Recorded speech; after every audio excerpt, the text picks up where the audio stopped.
What if I told you Jesus came to abolish religion? What if I told you voting Republican really wasn't his mission? What if I told you Republican doesn't automatically mean Christian, and just because you call some people blind doesn't automatically give you vision? I mean, if religion is so great, why has it started so many wars? Why does it build huge churches but fails to feed the poor? Tell single moms God doesn't love them if they've ever had a divorce, but in the Old Testament, God actually calls religious people whores. Religion might preach grace, but another thing they practice. Tend to ridicule God's people. They did it to John the Baptist. They can't fix their problems, and so they just mask it, not realizing religion's like spraying perfume on a casket. See, the problem with religion is it never gets to the core. It's just behavior modification, like a long list of chores. Their problems, and so they just mask it, not realizing religion's like spraying perfume on a casket.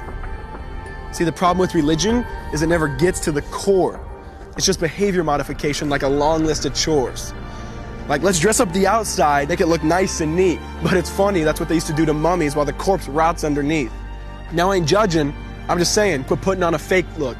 Because there's a problem if people only know that you're a Christian by your Facebook. I mean, in every other aspect of life, you know that logic's unworthy. It's like saying you play for the Lakers just because you bought a jersey. See, this was me too, but no one seemed to be onto me. Acting like a church kid while addicted to pornography.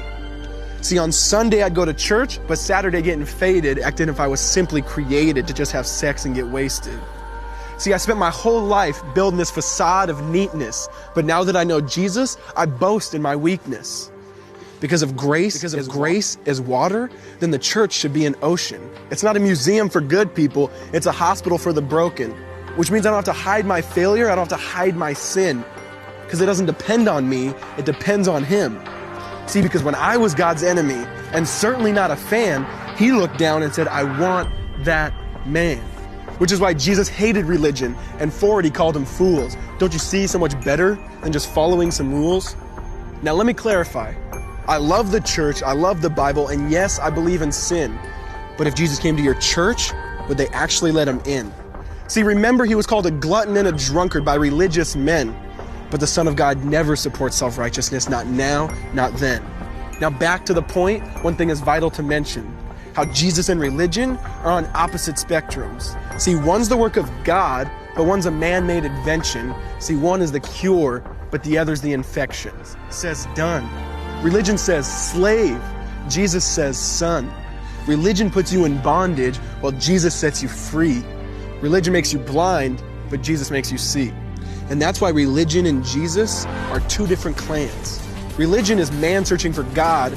Christianity is God searching for man. Which is why salvation is freely mine, and forgiveness is my own. Not based on my merits, but Jesus' obedience alone.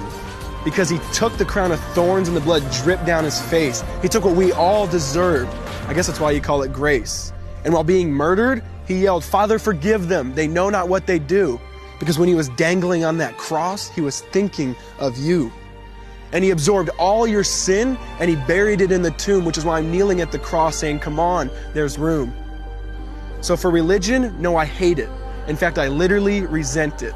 Because when Jesus said, it is finished, I believe He meant it.